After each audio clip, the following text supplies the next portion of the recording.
We started the new year with this hike. This place gets quite busy on the weekends, but we bet on a few less people getting out early New Year's Day morning, and we were right. You might have noticed that this trail looks a little different.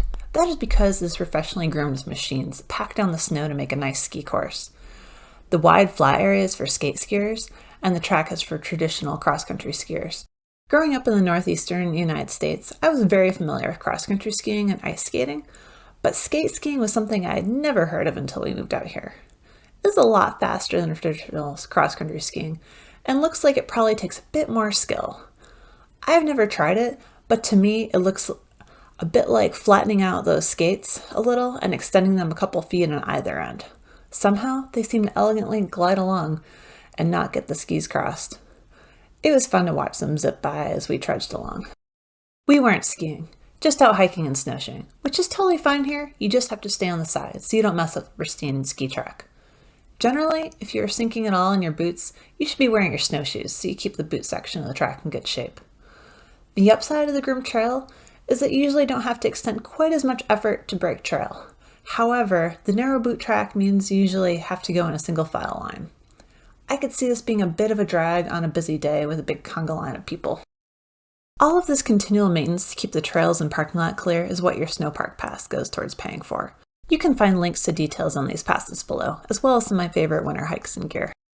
The fees also pay for things like this cute little warming hut. This was just over 4 miles up on the clockwise route.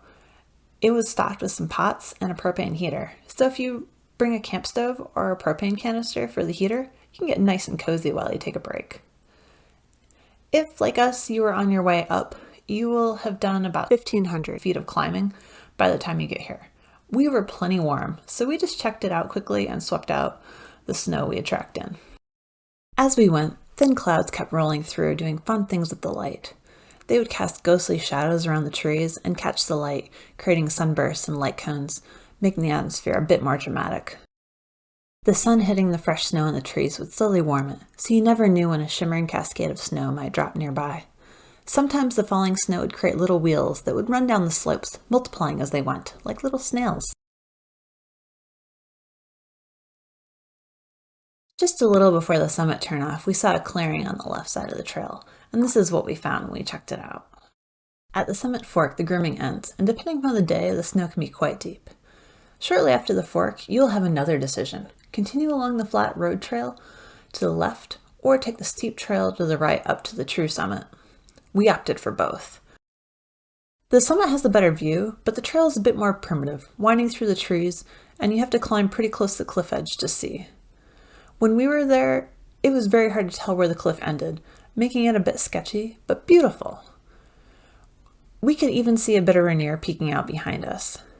There is really no safe spot with a view to hang out up here, so I'd recommend the other viewpoint if you want a lunch spot.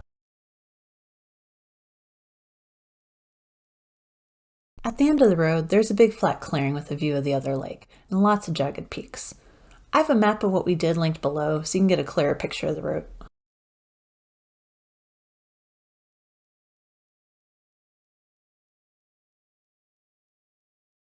Heading back down, we hit a section of fresh snow on an ungroomed trail, and we're very glad we're hitting it on our way down instead of the way up.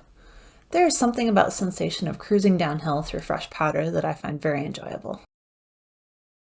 Happy exploring! If you found this helpful, please help us by liking and subscribing. Thank you!